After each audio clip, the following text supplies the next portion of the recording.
Good afternoon, everyone. My name is Aileen Primrose. I'm one of the account managers here at KIC ICT. Thanks for joining and welcome to this webinar on AGR's NAV and Business Central add-on for inventory optimisation. So I'm joined by my colleagues Andy Shorthouse and Harris Seb from our partner AGR. And they will share with you on this session how you can make better decisions on inventory forecasting, demand planning and ordering. So we've allocated about 30 minutes for the session, and as we go through the presentation, please just post any questions you may have in the question box, as we've left some time at the end to cover any questions that you might have. So I'll just hand over to Andy now to get started. Thanks, Andy.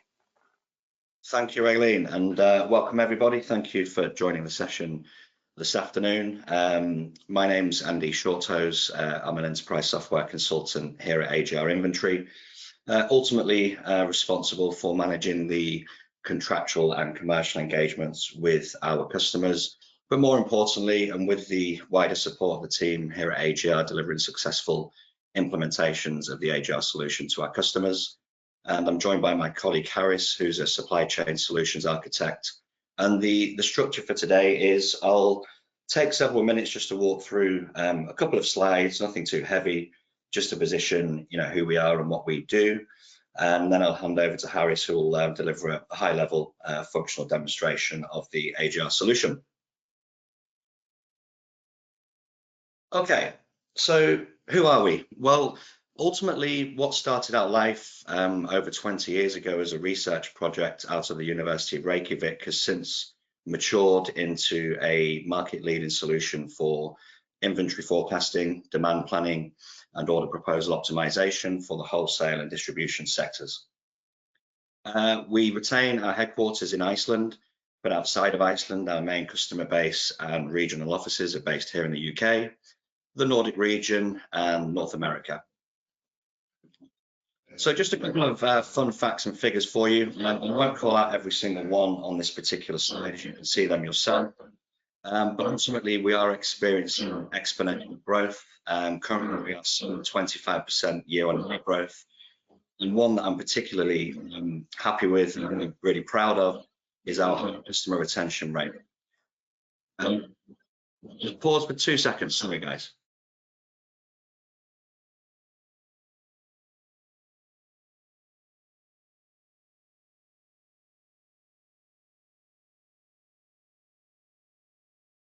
Sorry about that. Typical when you're on a demonstration, somebody knocks at the door. My apologies. Okay, so as Aileen alluded to earlier on, our experience and history really lies within the Microsoft ERP stack, of which 3/4 of our customer base are based on the Navision or Business Central ERP backend. But more recently, from a strategical growth perspective, we are starting to move into other markets. So we're not limited to the Microsoft ERP stack, and we are starting to bring on other customers with different ERP backends such as NetSuite and Sage, but we can ultimately connect to any ERP. But for those customers or businesses that are on the Microsoft ERP stack, we certainly have a rich history and very, very good experience with connecting to those backends. So if you're one of those people, and I think a good number of the audience on the call today are, then hopefully you're in a good place and you should see some good and valuable stuff in the demonstration that will follow. So what is it that we set out to achieve? Well, ultimately, we want to help you minimize waste in the supply chain. And that can be, number one, a waste of time and resources. Typically, we find when it comes to a forecasting and demand planning process, we often find that organizations and end users can lift data out of the back-end ERP system and leverage tools such as Microsoft Excel to create those forecasts and final demand plans. So that can be very time consuming and arduous, and ultimately AGR will look to transition you away from that way of working and enable you to use the automated forecasting engine, resulting in a lot of time savings that we will see later on. Other elements of waste could be a waste of sales opportunities due to running out of stock. And conversely, if you are overstocked in certain areas, that's tying up working capital that can be better redistributed within the business. And if we think about overstocking and over-ordering, that can also lead to an increase in production, logistics, and storage costs, which from a sustainability perspective can have a negative impact on your carbon footprint. So what are the benefits? Well, if we think about point one and the waste of time and resources when people use processes, including Microsoft Excel, well, we believe if you do look to implement and use AGR, then we can certainly help you reduce that time for up to 80%, freeing up that resource to do more value-added things such as renegotiating better rates with suppliers, as an example. But over and above all this, AGR looks to really help you get the right products in the right place at the right time by balancing and optimizing your inventory. Now, I use the word optimize specifically because a lot of our customers are currently looking to reduce their inventory, but there are also obviously instances where companies need to increase their inventory. Whatever that movement is, whether it's a reduction or an increase, we can help you improve your service level and turnover for up to 5%. And then that leads into a very, very quick return on investment, which we're currently seeing is 3 months or less when we implement the AGR solution. So how do we do this? Well, ultimately, it's a 6-stage process, which begins with connecting to your ERP system, where we look to pull through key information and data such as historical sales, products or SKU information, and also supplier information and lead times, etc. We then move through a data validation piece with our customers, and once we're happy that the data that you're seeing in AGR replicates what's in your ERP system, you can then start to leverage the automated forecasting engine to take care of up to 85% of your SKUs, leaving circa 15% of those SKUs that need your immediate attention. That could be for products that are at risk of stock out, fast moving lines, slow moving lines, POs that may need to be expedited, and conversely purchase orders that may need to be cancelled. That 15% of SKUs is flagged up to you via a list of exception reports, which are immediately accessible via the dashboard by the end user on a daily basis, and we'll see that a little later on when we move into the demonstration. From a forecasting perspective, once you're happy with the statistical driven forecast that AGR has created for you, we then move into what we call the forecast enrichment or planning phase, where an end user can apply external intelligence such as sales intelligence, market intelligence, forthcoming promotions, anything that they know that the system doesn't. It gives the end user the ability to adjust the statistical driven forecast to create the final demand plan. Now that forecast can be changed at top business level, category level, or individual SKU level. But ultimately, once you're happy with that final demand plan, we move into the final phase, which is leveraging AGR to create order proposals and balanced order proposals based on supplier constraints such as minimum order quantities, minimum order values, how best do we fill up a container? Is that based on weight, volume, value, or pallets? Whatever that metric is, we can intelligently apply that to the order proposal to create that balanced order proposal, which once you could click submit with an AGR, that lands as a purchase requisition in the back end of your ERP system for final review before raising that purchase order on your supplier. Now, the final slide from me is just a sample set, but certainly not limited to some of the clients we have here in the UK and Ireland. And hopefully there's some logos on there which are immediately familiar to yourselves. So that's it from me. As Eileen mentioned, we want to make the session as valuable and as interactive as we possibly can. So we do encourage you, if you have any questions as we move through, please feel free to punch those into the chat box, and Eileen and myself will capture those and address those at the end of the demonstration. And without further ado, I will hand over the controls to Harris, who will take you through an overview of AGR. Thank you.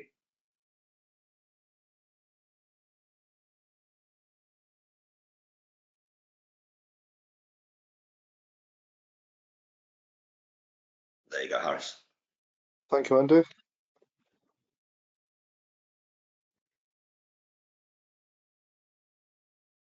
Can everyone see my screen? Yes, we can. Thanks. Thanks, Arif. Fantastic. So thank you all for joining. The purpose of this demonstration is going to show you how showcase some of our functionality within AGR, with an emphasis on visibility and agility behind the decisions that are made using the software, and of course the supply chain decisions that are used to calculate or generate your demand, and ultimately the purchase orders that are raised. So without any further delay, I'd go straight onto the first piece of functionality that is available to us, and that is this exception-based dashboard. Now, the screen that you're looking at now does contain some widgets. These widgets represent what you would be looking out for, whether it's KPIs, whether it's certain behaviors that you would need to look out for. In short, once we go through this implementation, we will try to identify what is most crucial for you, your role, and the business. And whether it's KPIs or if it's a performance-based dashboard, then you can have the choice of either or a combination of both. On the left-hand side, we've got two sections for reporting. We've got this top section here, which focuses on demand, and then we've got the bottom that focuses on lifecycle management. In short, these are two boxes for this user setup. So ideally, the story and the context over here is, if I'm a demand planner and these are the first set of reports that I would go through on a daily basis, or the things that I need to flag up immediately, then this is where AGR can give me the visibility for this as soon as I log into the system. Now, if I was to go into the first report, which is called Urgent Order Required, AGR will open up this report. Now, the report that you're currently looking at contains a list of columns. These columns are data sets that are from your ERP system. These are data sets from within AGR. So by that I mean these are calculated data sets. And finally, we've got attributes that AGR would assign to these items, whether that means these are seasonal items or high importance items. AGR will automatically do this for you. Now, the logic behind this report is quite simple.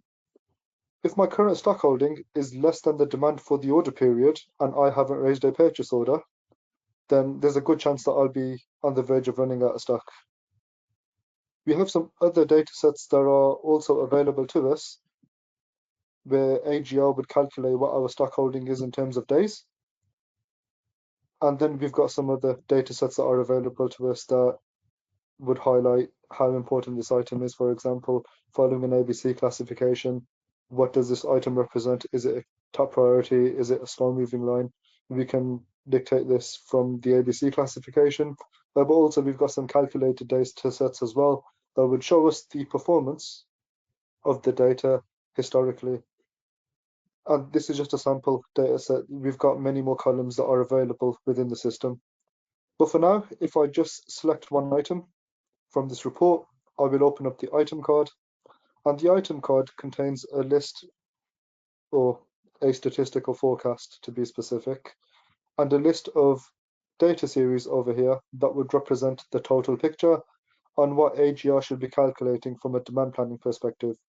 Now, the forecast itself, like Andy mentioned rightfully, it involves an outlier detection. So historically, if you were out of stock, AGR would substitute the values to what should have happened had you had stock on hand.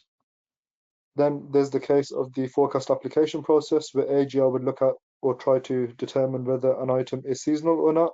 So it would look out for correlation between year -1 and year -2, and as far back as your data goes.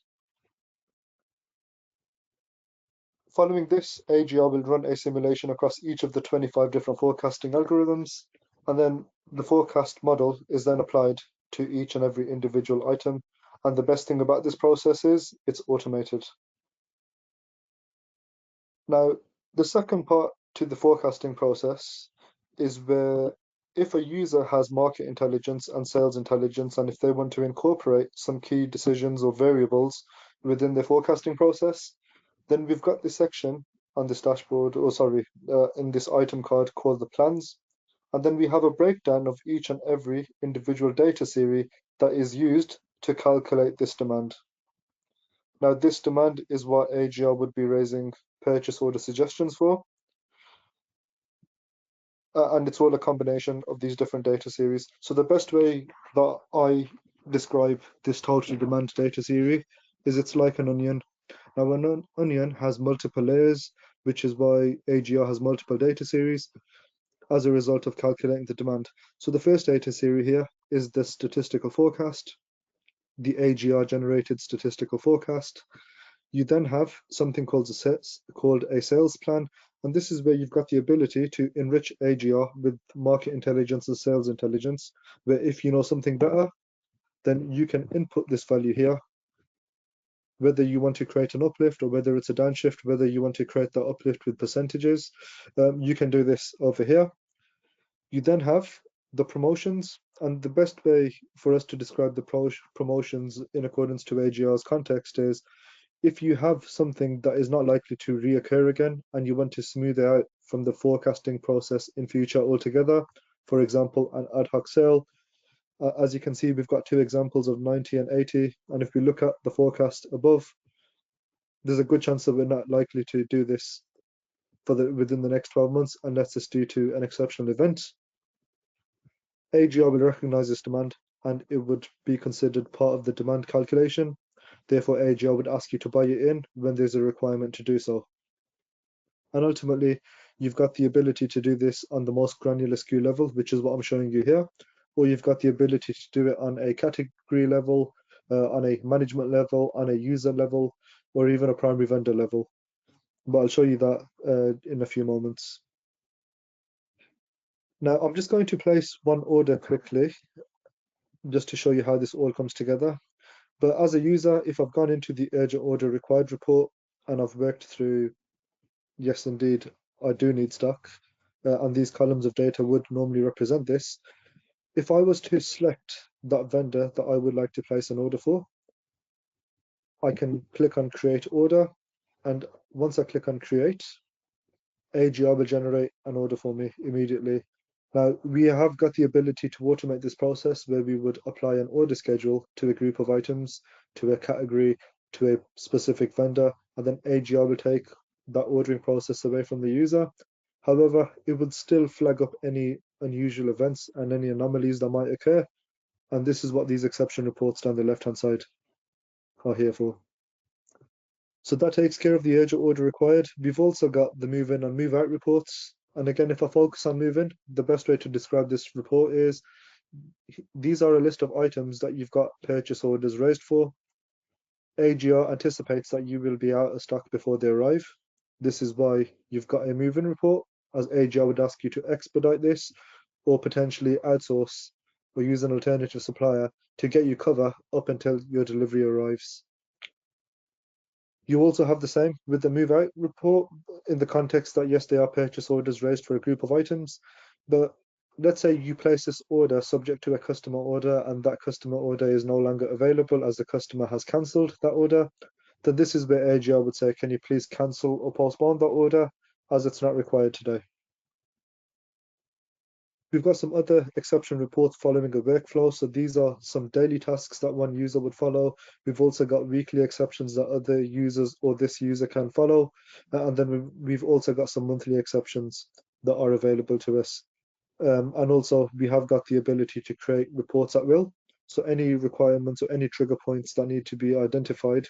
So with the consultant on the project during phase 1 of the implementation, we would scope out these requirements so that you can access those at the click of a button, which allows you to, well, prevent firefighting going forward and only have visibility of those things that actually require your attention. I'll now go into the order screen, as I did place an order for this vendor here. And this screen represents some data in regards to who the vendor is and where is the end location. Is it direct to customer? Is it going to be received at a specific location? Ultimately, that would be the order name.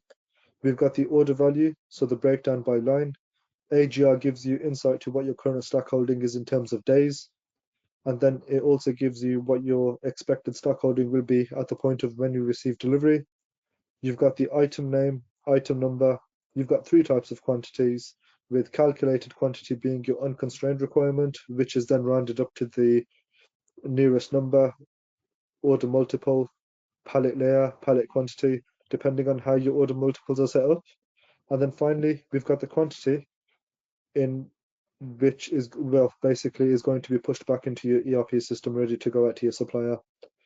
We also have this information that can be displayed in different unit of measures. So for example, if the supplier's minimum order quantity is a pallet, or if you've got value metrics that need to be adhered to, or if you've got some weight requirements, if you're buying raw components, then you've got the visibility to see this order in those dimensions. Now, the key functionality that I want to show you is, if you've got a constraint, whether it's a container fill, whether it's a minimum order quantity by total order, not just by line, or a minimum order value, as long as they have been set up within AGR, as a user, you would select your order, find your constraint from this drop-down menu, apply your constraint, and the constraint I'm going to be applying is a minimum order quantity of 500 units.